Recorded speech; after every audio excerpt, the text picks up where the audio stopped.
वंश न्यूज, दलित पीडित व शोषित जनतेचा खणखणीत आवाज। बघा, ते कोणासोबत लढो का स्वबळावर लढो, परिणाम हा आधीच ठरलेला आहे। याचं कारण काँग्रेसने जनतेमध्ये जाणं सोडलंय। जनतेच्या आशा आकांक्षा अपेक्षापासून काँग्रेस तुटलेली आहे। काँग्रेसच्या नेतृत्वाला जमिनीवर काय चाललंय याची कल्पनाच नाहीये।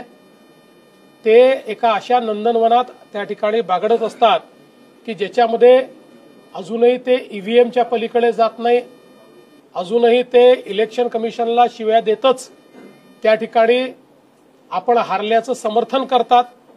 त्यामुळे जोपर्यंत ते जनतेत जाणार नाही, ते वेगळे लढो का कोणासोबत लढो, त्यांची अवस्था तीच राहील। व्हिडिओ जास्तीत जास्त लाईक करा, शेअर करा आणि आमचे YouTube चॅनल सबस्क्राइब करा।